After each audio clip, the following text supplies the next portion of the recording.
Okay, ladies and gentlemen, it is your favorite dark sorcerer here, Angelus, son of Abaddon. And tonight, I'd like to speak to you as a traditional Satanist. Now, to a lot of people, traditional Satanism is hardcore. It basically means that you are so dedicated to Satanism that you worship an actual deity known as Satan and his demonic legions. Okay, you believe that they are real. You practice Satanism. You do rituals and all this stuff. Now, some people, especially that of, say, theistic or spiritual Satanism, believe in literal worship of these deitas. Okay, these gods, these demons, these fallen angels, these kings and titled individuals of the inner court of Satanas. Okay? But what about other religions and how they are viewed, especially that of, say, for an example, the signs of the times? Now, this got me thinking about this earlier today when I was at work because we had some, well, let's just say, some interesting events took place that really made me laugh. Okay, I literally laughed my ass off, and this is why. They say things come at you in back to back in a series of three, right? Okay, it's like 333 or 666. You know. Now we all know that in the Book of Revelations, 666 is associated with the mark of the beast. This is the Christian thought form, right? Okay, so a lot of people know me as a practicing Satanist, a practicing necromancer, and a career dark sorcerer. Okay, even my own coworkers know this about me. And one of my young coworkers today looked at me and said, and she asked, "Do you ever stop to wonder if people don't, apply to the same form of worship that you do, religious wise?" And I said, "Oh, there's no doubt about that." I said, "We're all connected in some way or another through religious or some form of worship. Just same old shit, just every other day. It's another day, same old shit type thing." And I said, you know, what you call good, I call evil. What I call good, you call evil. So it comes down to your perception. But today's events, I had this flashback back when I was training to be a priest, an ordained minister.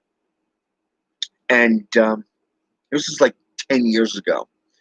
Okay, it was literally 10 years ago when I got ordained as a clergy. And it was funny because of the fact that I was given a couple of books to read, to which I still own today, by the way. And one of them was Mind, Body, and Soul. And it was by a Christian guy by the name of Andrew Womack. Okay, and I really related to the guy because of the fact of how spiritualism takes place. Okay, and just hear me out here. I know you're thinking, what is a Satanist talking about biblical things for, right? Trust me, you'll get a kick out of this just as much as I did when you get to the end of this, when I make my point. Okay, and I just want to take you into a little backdrop here first. So, anyways, I really like the way he thought. He utilized scripture, okay, Christian scripture, just in the same way as Jeremy Adam Capps did, to make his book the Christian and Satanic Bible. Okay. Now, that was actually how I learned how to defeat Christians with their own, scripture, is by utilizing their scripture in a way for Satan and for Lucifer and for Astaroth and Beelzebub and Pazuzu and Moloch and Valak and, Legion and you name it. The 15 entities mentioned in the Bible, I've used them to bring down the Christians. Okay. I've literally gone toe to toe with them in the Bible Belt. I have gone toe to toe with entire communities and church establishments, and just quoted scripture to piss them off just enough that they make their own selves look foolish. Okay? And downright stupid and ignorant, like they don't know what the fuck they're doing. Okay, which is even more hilarious, especially when you have a 65-year-old bishop having a pom-pom meltdown in the back of a sanctuary just because the person he's trying to force his views upon, which happened to be me at the time when I came back from Texas, you know, sitting there spitting mad. I mean, his face was beat red. He's spitting, cursing, literally having a pom-pom meltdown in the back of the sanctuary. So, I mean, it was kind of funny. But when we think about the mind, body, and spirit, a lot of people view them as consciousness. They don't really get into breaking them down. Not much like the Kundalini or the chakras. Okay, when you look at things, your mind is your own perception of things. It's who you are mentally.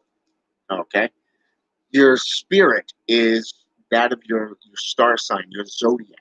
Okay, so if you're in Aries, you're gonna love battle. You're gonna never be comfortable with boredom. You're always going to be looking for something to do, that next challenge. You're going to be loving red and black, and you're going to be like the god of war himself, Aries. Okay, but just like if you're a Gemini, you're going to be one of those short-tempered guys, but or women. If you're a Sagittarius, obviously you're going to be associated with winter, Yule, the time of Yule, and all that stuff. Or even the Leo, the lion, okay? Depending on that, that is your soul, okay? That is your spirit, your literal spirit, okay? And then you have your soul, your ka, okay? Your ka is your spiritual nature, okay? So when you separate these three, you get a better understanding of spiritualism and materialism, okay? So when I was given these three little books, they were a pretty good read. One of which I can't remember the name of right offhand, but it's in the next room where my son is being put down to sleep for the night. But so I'm not going to go in and get it. But it was a bishop, okay, out of Michigan, Ohio region. Okay, apparently he's a big shot. He owns a few churches and stuff like that, and he's well known. So before I get into him and the point of this video, I'm going to go off into a different topic real fast. So anyways, another series that I came across was Herbert Locklear, okay? Herbert Locklear really broke down the Bible. He broke down everything to do with prophecies in one book. Another thing that dealt with, say, the kings and queens in another book. You had all the men of the Bible in a different one. Back in the 80s, it was like 17 books. More recently, it is roughly about 11 to 13 books total, okay? If you're lucky to get all of them, all right? Which I own most of them. And I really love these things because you really get to delve into mythology and history, especially if you get into witchcraft and you're getting into necromancy and seership, okay? Because you get to see how they view it and why they view soothsayers as being evil, okay? Because let's face it, nobody really wants to tell the truth, right? We just want you to be slaves. We want you to come in and believe what the bullshit that we tell you so you give us money. Yeah, that's the Christian way, right? So here's the kicker. So instead of enlightening somebody, they're playing mind games, tearing you down so they can build you up in their image. So Herbert Locklear really defined the system that most apostolics and Pentecostals go by. Okay? So one book in particular, I ended up getting my hands on and it was by Francis Frankenpain. Okay, and he used modern interpretations, just modern things, to deal with ancient prophecies. Okay, ancient myths and legends, like say the beast, in Revelation 13, or the dragon. Things like say, let's go with the invasion of Iraq. Okay, it's basically when this book was written was back in like '01. It was like after 9/11. Okay, very very good book. He even dedicated an entire chapter to his wife and daughter. Okay, basically they created that one chapter between the two of them, which I thought was very cool. You don't see many authors allowing their family to write from their perception. Okay, now this actually led me into this bishop. Okay, and I'm getting into here, and I can't, like I said, for the life of me, I can't remember the name of the book, but it was one on interpretations. It had a chart right on the front, and what was interesting about it is when you get into the signs of the times. He says, we live in a time when we need a Bible in one hand and a newspaper in the other. Okay. Now, I kind of caught that as a little odd. Why would you want to, number one, the Bible teaches that you're set apart from the world. There's nothing in the world for you. So why the hell would a bishop recommend having a Bible in one hand and a newspaper in the other? I always found that to be humorous but contradictory. Okay. Now, as time went on, I started being more observant and I got more serious within my studies and practice. I opened up the Order of the Black Thorn and started really ministering to my community, okay, within satanic perception. I went around and to local businesses and asked, hey, can I leave my business card? For anybody who wants to get in touch with me. And it was funny because of the fact that one of these places was a company called Coco Pelli's. It was a goth store, one of those gothic metalhead type stores that had incense, statues, and you could order things through like weaponry, like swords and spears and daggers and martial art weaponry and stuff like that. And not just that, but it also had the what do you call that stuff? The glassware, from like pot and stuff like that. The bowls and stuff like that. And also rings. Okay, it had a lot of stuff in it, and it was a pretty good place. And so I left my card there, and of course I made a friend who was an atheistic Satanist at the time. You know, and he now works for a trucking company. But so, anyways, he took my card and he placed it onto glass. And it was like maybe a year later. Hey, El Colon, how you doing? And Brother John. So, anyways, it was like a year later. I was out and about, and I had stopped by this Shell oil, gas station, and it was funny because of the fact that I was dressed up in a suit. I had my suit. I had just seen a client, and the gas attendant asked me what I did, and I told him, I said, I'm a minister. And he says, really? Do you have a card on you? So I took out my card and I gave it to him. And he says, Jesus Christ. I said, what? He says, I thought you were a fucking myth. Okay, a legend. And I got me thinking about it because of the fact that up until this point, I've been very mysterious. I've been keeping to myself, not really, making a big fuss or a ruckus around other religious factions in my community. Okay? I didn't really, when I went to churches to see how these people ministered, I didn't interact with them. I always stayed off by myself. Okay? So basically, people started thinking that I was a myth, okay, a legend, just something like an old folk tale, folk legend. So something that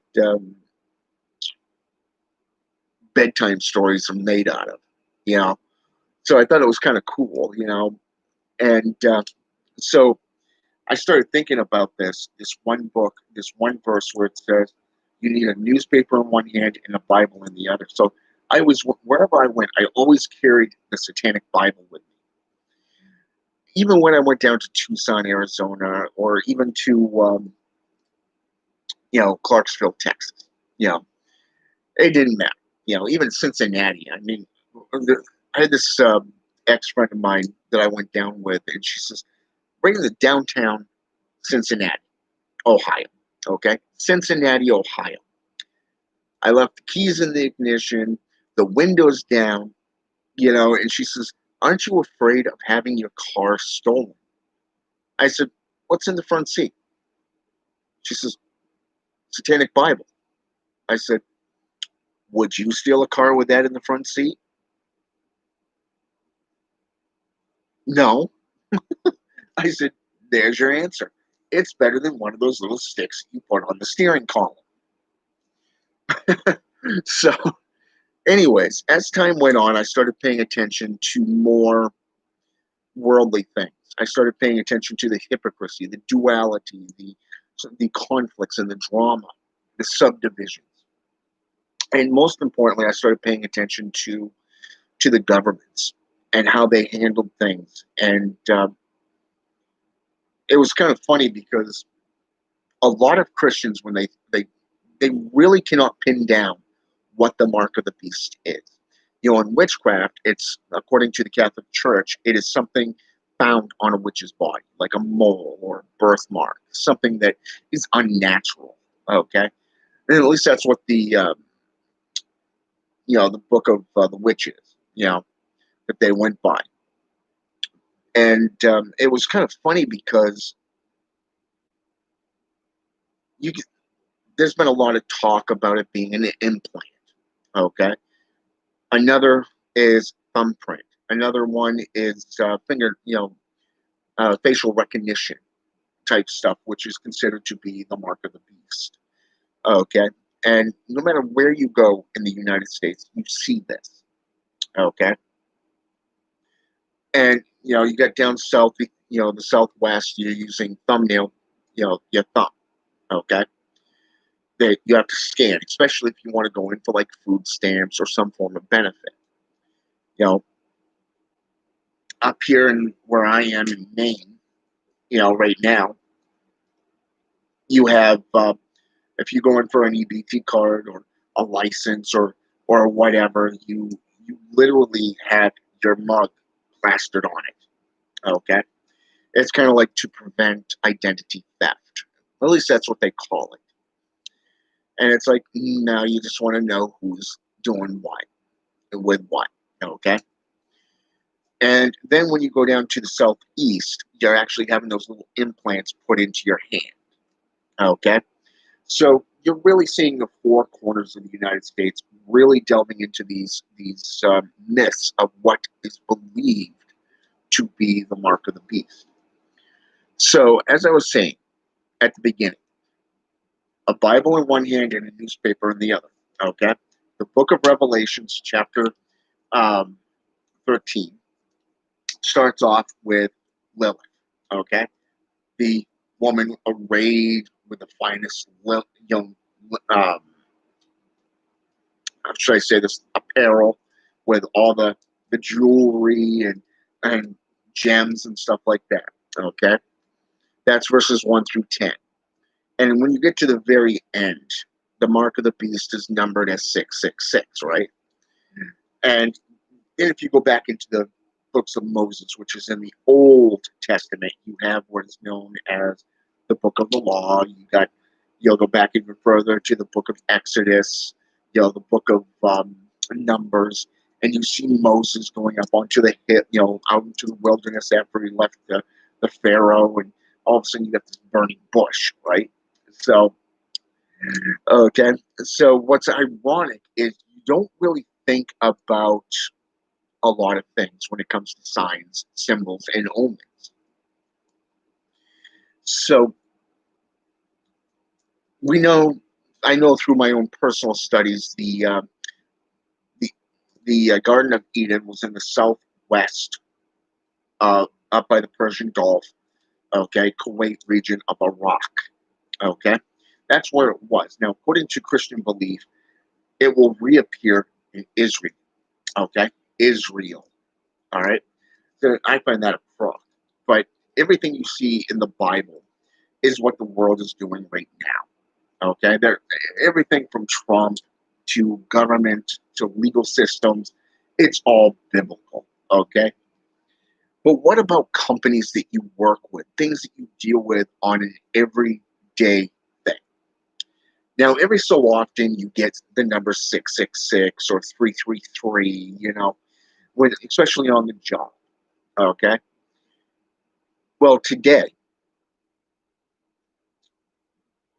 it started with a sticker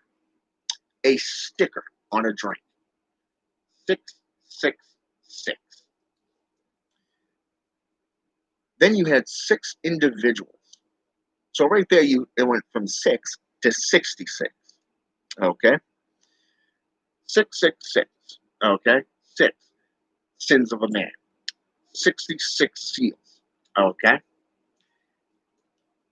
so right there you have six people. You have the mark of the beast. 6 times the customer receives $6.66.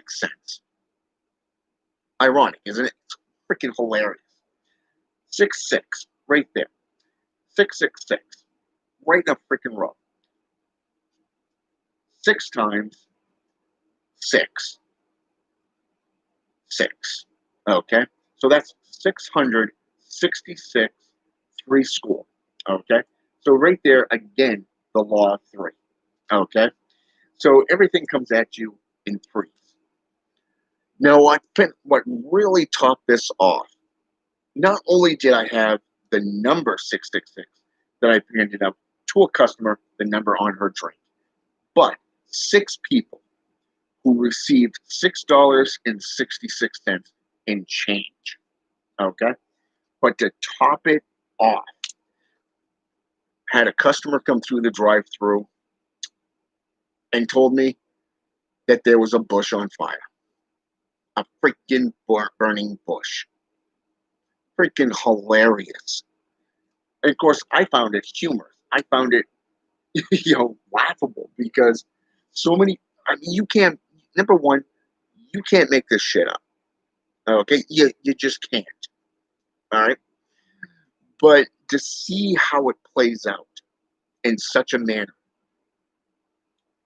even if you are into seership, even if you are into devil worship, even if you are into just necromancy or any form of mediumship like empathic or a seer, okay, and you're going to end up seeing things that even the most mundane individual who's acquainted with aeromancy can look at the evening sky and tell you exactly what tomorrow's weather is going to be, depending on the colors in the sky. Anyone acquainted with geomancy can tell you what's going to be in the earth tomorrow. Chiromancy, predicting the future. Necromancy, spiritual conjuration or rejuvenation. Hydromancy, dealing with fire. Okay, hydromancy, dealing with water premonitions, interpreting the ripples and waves separating from the entry point of a pebble into the pond or river or lake, whatever. Okay, casting stones. Okay, within bone sorcery. Okay, spatulamancy. Okay, same exact thing. Studying of the bones. Okay, in the back. Okay, the shoulder bones, or say for example, if you're doing cartomancy or runes, you're casting the bones to read the bones. Okay, much like you would do with runes. And yeah, John, brother John, it's the burning bush. It just topped off the evening, the day's work, literally, because it was just about 10 minutes later, about 10, 15 minutes later, I left to go home. So, but yeah, it was kind of funny. But yeah, when you look at signs and you look at omens, even Raymond Buckland wrote a book, and this guy died last year, about, what was it, 2018, 2019 area, 17, what was it, 2000, I want to say it was 2018, 2019 area, when Raymond Buckland passed away. Since then, we've had several of the old school practitioners pass away, right up into this year. And it sucks. I mean, it really does, because a lot of them have had a massive influence in my own personal study within witchcraft and neo-paganism and various other traditions, such as blood sorcery. And it's amazing to see just how much they've taught you. Because when you look at these signs, and you look at these omens, and you look at the everything, it's amazing to see how it unfolds. So when you get something of a Christian nature that just suddenly comes out of nowhere in your life, and it's like, that's freaking hilarious.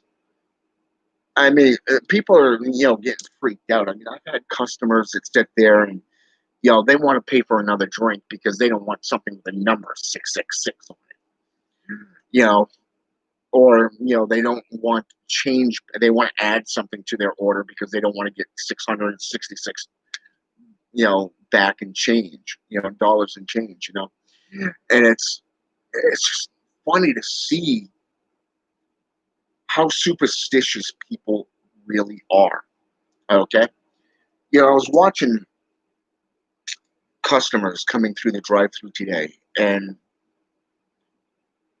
a lot of them would just be so focused on their conscious, ways of being a part of the herd conformity that they'll use one of those baby wipes, you know, and they'll have their card wrapped up in it, so they 2 fingers, okay, or they would park 6 feet away from you, bordering the pillars to the lean-to.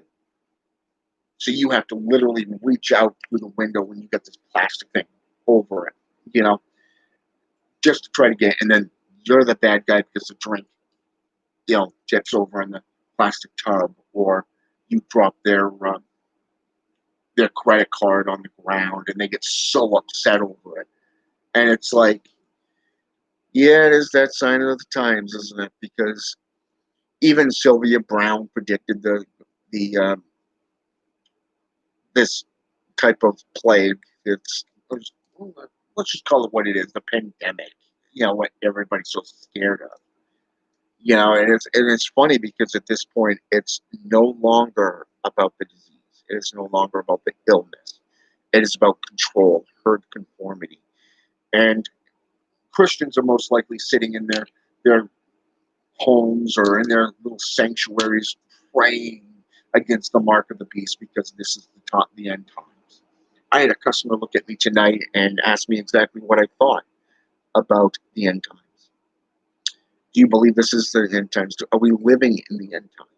I said, people have been living in the end times for the last 2,500 years. You think this is anything new?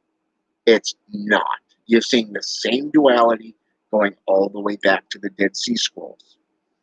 You want to get into the signs of the times. You want to become some form of seer. You want to get into actual practice of fortune telling, things that are actually real and predicting things. You got to go with signs, omens, and seals. Okay, signs, symbols, and omens. Okay, and you really got to delve into looking at the world and seeing where it's going. Every generation is different. Every generation has their own perception of what biblical prophecies are about. Okay, I saw this firsthand when I was with an apostolic group for a little while, for about 3 years. And it was actually where I got into the ministry aspect. And I found it very interesting how these individuals think that everything is of the devil. Anything not of their God is of the devil. Well, guess what? Your God's not the only God. Even your Bible says this. And they'll argue that point too. You know, it's you're not predicting anything at this time. You're just stating facts. Okay?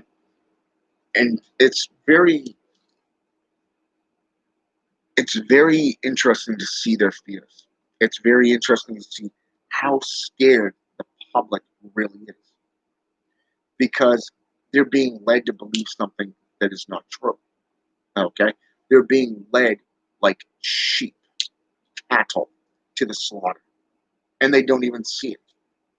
They're too ignorant to see it. You consider out in, was it Minneapolis, I think it is, 4 cops lost their job. Okay? They lost their jobs because they killed a black man by leaning on the guy's neck while they were trying to arrest him. The guy tried to tell him that he couldn't breathe and literally just died. Okay, so they lost their job. Well, if it was anybody else, they would be brought up on manslaughter charges. Okay, you go out to, say, for an example, Chica, California. You had a police officer sit there and keep tasing a woman that was begging for mercy. He lost his job, didn't get arrested. A man in the nursery holding his child and getting tased while holding a newborn. Those officers of security didn't lose their jobs. They didn't get arrested. But yet, a cop defends himself from a 10-year-old boy who drew down on him. He not only loses his job, but ends up on trial. You see, it's the signs of the times. It's signs and symbols. It's omens of that shift where wrong is right and right is wrong. Okay? It's no longer about the truth. It is more about lies and deceit. The government lies to you. The church lies to you. Hell, even you lie to yourselves. But yet people don't want to know the truth. They can't handle the truth. You know? Sorry to quote that. I just realized that line there, you can't handle the truth. A few good men, Jack Nicholson and Tom Cruise, And it's funny because I didn't mean to make that little pun there, but there it is. You can't handle the truth, so you want to lie to yourself. You want to lie to everybody else. But when somebody who actually has the gall to tell you what is what, you shun them.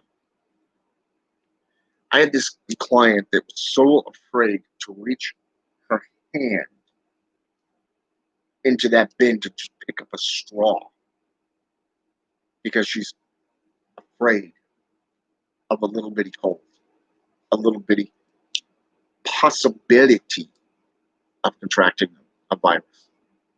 That she'll have you do it. To see how masks have to be worn now. It's now mandated, legally mandated, that you have to wear a mask. You have to wear gloves. But yet, I find it interesting because if you actually do your research, those latex gloves will attract that disease to you even faster. Those masks are more for show and tell than to actually prevent things. What was it my boss once said?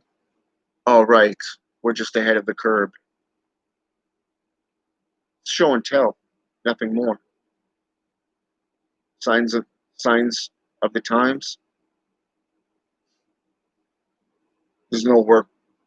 There's no work security anymore, job security. Nah, that went out back in '09. People are just getting stupider and stupider and stupider, and it's your own fault. Literally, I mean, you're not trying to evolve. You're basically believing a lie. You're believing what you're told. So when we look at the signs of the times, and you get something, some kind of omen like 666 and a burning bush, no less, in that order. Okay, the sticker, and then six people, and then that burning bush. There's your three times three. Okay, that's your threefold reply. Okay, that's what's come back towards you, and even more so, there is your answer of the mark of the beast, because the beast is you. Look in a mirror. If you can't deal with what you see, then perhaps it's time for you to change. It's time for you to shed that skin and evolve. Pick up a book, read for yourself, find something that you're interested in and go with it. You don't have to follow the herd conformity and live in divisions of adversities, chaos. Evolve and become the individual. The greatest thing that you can do is learn for yourself. The second the second best thing that you can do for yourself is to do it for yourself. Enlighten yourself. Evolve for yourself. No one else is going to do it for you. And I've been seeing a lot lately on Facebook and on Messenger, to the point where I really don't get on very much anymore. And this is why. The signs of the times is this. So many people come to me. They always come at you the same way. There's no flexibility. There is no, hey, by the way, I like your material, but hey, what would you suggest that I get into here? Especially since I'm interested in becoming a Satanist, or I'm interested in becoming a necromancer, or a male practitioner of witchcraft. Okay, how do I? How would you suggest that I go about doing this? What sources would you recommend? No, it's they'll hit you up on Messenger. Hi, nothing else. Or they'll hit you up on Messenger and go, please, sir, help me. I want to join your group. Why? Why? It's either that, or they want to join Satanism to become part of the Illuminati. It's the same old stuff, just a different day. So I ignore these types, and I look over the profiles. I look over everything. 9 times out of 10, you're going to see individuals whose Facebook profiles are just that. They're newly set up. There's no information, no nothing. And these are the ones that are contacting me. Okay? So when I get somebody that actually wants to learn, wants to evolve, and they're willing to, hey, buddy,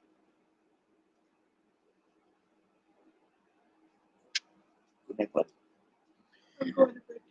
So you really look for people that actually want to learn, to grow, to mature, not be a part of drama, doesn't want to be a part of things, but actually want to learn things.